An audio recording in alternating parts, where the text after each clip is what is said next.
Boss, you got to listen to me. We're in a transfer window, and with all the new contracts that we just gave these guys, we need to start selling players off. We're hemorrhaging money. We're in debt. It's not ideal. No, I agree. But we need to sell these guys for value while we can. All right? I understand. I'll let you know what comes up. All right, bye-bye. We're screwed.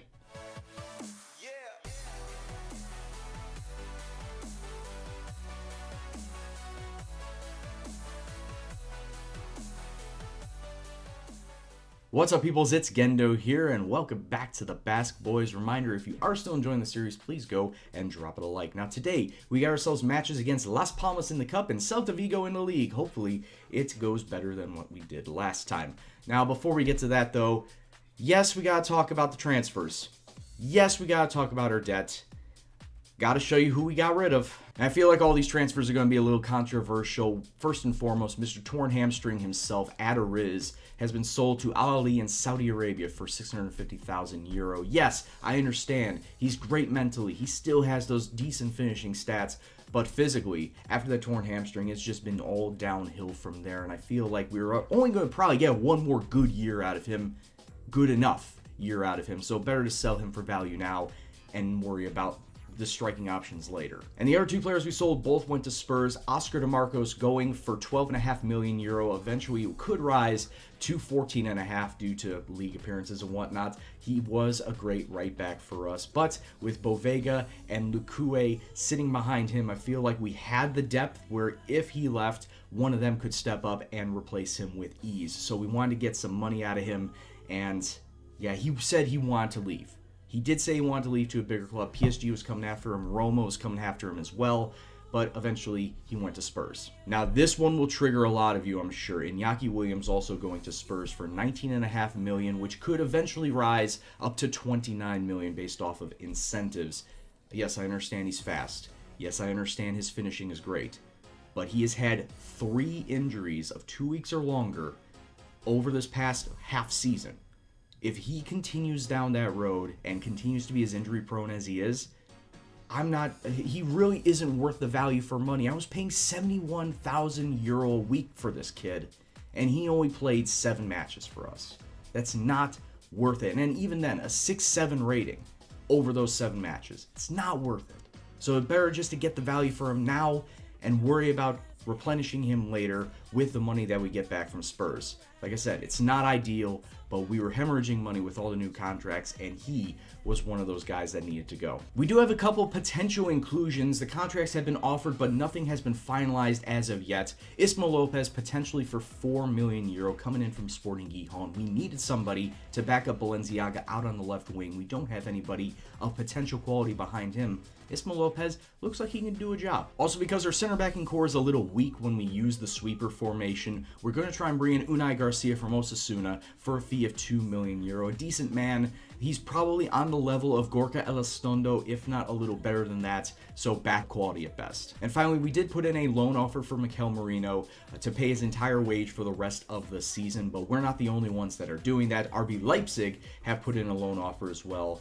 Eibar, Köln, Ingolstadt also looking to try and bring this kid in. Hopefully, we can get him before anybody else does. Now, getting to our match history since our last live com, which saw us lose very, very disturbingly to Real Betis. Since that time, we've played 6 matches and we have won 5 of them. Immediately following Betis, we did the job against Baleares in the Cup, the Copa del Rey, seeing us through to the 5th round, which we are taking on Las Palmas. As you can clearly see, we also then defeated Las Palmas in the first leg by the score of 2-0, with Adariz and Munayin getting themselves the goals. Adariz, that was his final match before leaving for Al Ahly. Valencia away from home. We scored a 4-0 shock victory versus them. Munayin, Benyat Itaraspe, and Garcia, the goal scorers there. But then following up with that, what even happened here? A 3-1 loss to Sevilla, but Munayin was the key factor. Munayin getting sent off in the 2nd minute.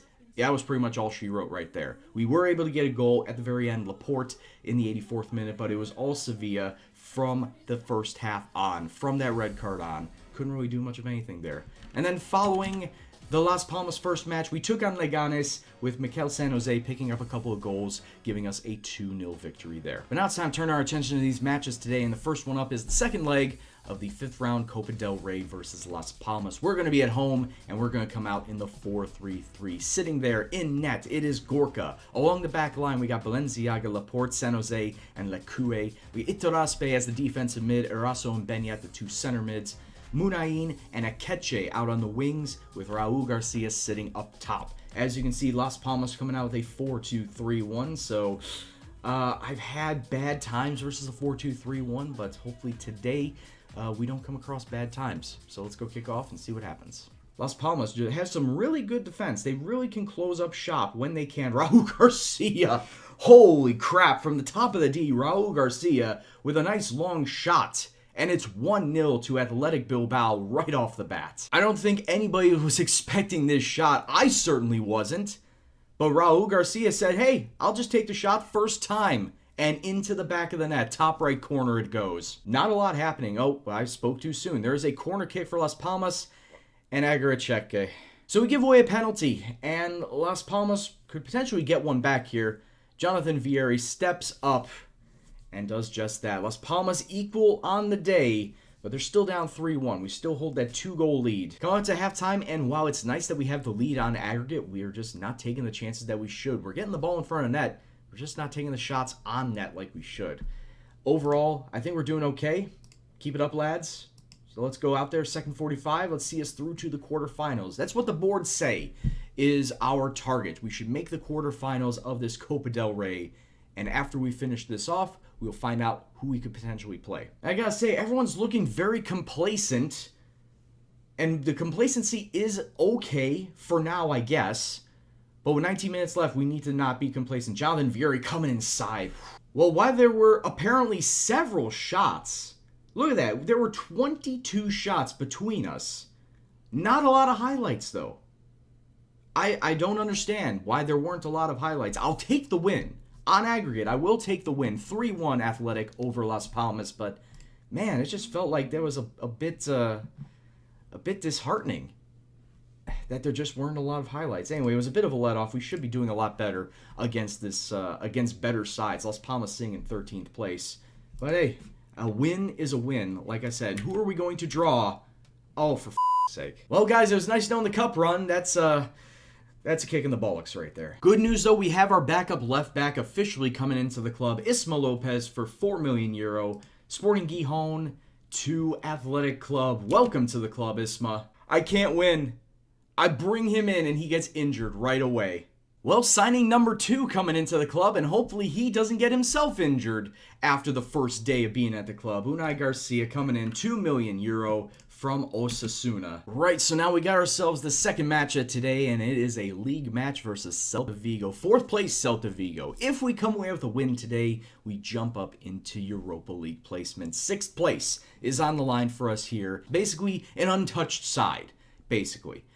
Aside from Herrerin, of course. Once again, another 4-2-3-1 from the opposing side. Celta Vigo looking to try and utilize Giuseppe Rossi and Memphis Depay. We all remember what Memphis Depay did last time. That's right, kicked our ass. Hopefully we can close them down today and we get ourselves the win. So let's go kick off and see what happens. All right, boys, show me what you got. Let me see what you got. At least prove to me that you are a Europa League side. Prove to me that we don't need Iñaki Williams and Adariz. So far, we have been absolutely blasting Celta with our possession, but we're not turning that possession into goal-scoring opportunities. We've had 5 shots, 3 on target. Same with Celta. But the ball is now on Celta's feet. Oh, we have it. Nice interception. Eraso, just take it up and go. Take it up and go. Benyat to Garcia. Get it out to the wings. You just let him take it off of you that easily? That's disgusting. I mean, so far it's been a day of disappointment. There just really hasn't been a lot in terms of half-decent football between this and Las Palmas. It's very disappointing. At least we're coming away with a 0-0 draw, potentially coming away with a point.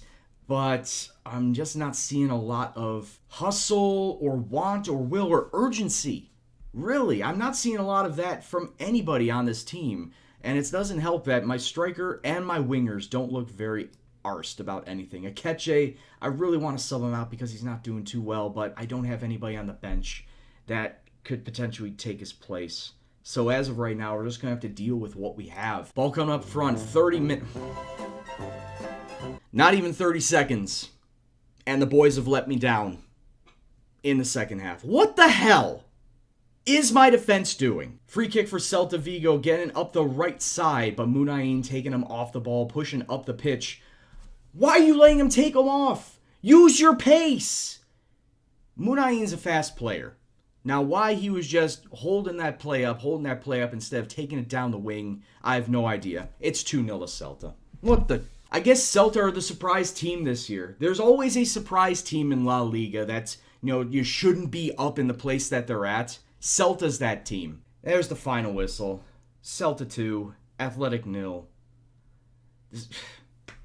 What did I say last episode? Inconsistency. This team is not consistent. Absolutely far from pleased with what I've seen from this team. It's nice that we're still in 7th place. I don't know how long that's going to be for, but we blew our chance of at least making it up into the Europa League spots for one more week. We are going to come back against Dynamo Kiev. That's going to be the next episode, I feel, is that we should be coming back versus Dynamo Kiev. I'll play those 5 or 6 matches beforehand, and then we'll come back versus Dynamo Kiev in the Europa League knockout stage, because that is what is important for this first season. Right, so that's going to be the end of this episode. Once again, another episode, not ending on a high note, but it's football, I guess. If you like what you saw, though, please go and hit that like button, as well as subscribe if you're new. Comment down below on what you saw today or on the series as a whole. What do you guys think of the transfers that I made out, what I made in, who I should be going after? Please let me know before the transfer window is over. But until next time, guys, this is Gendo, and I'll see you in the next video. Take care, and peace out. I had to balance the books at the cost of my team cohesion. The thought process being, if I get fired, do I leave him in a good place or a bad place?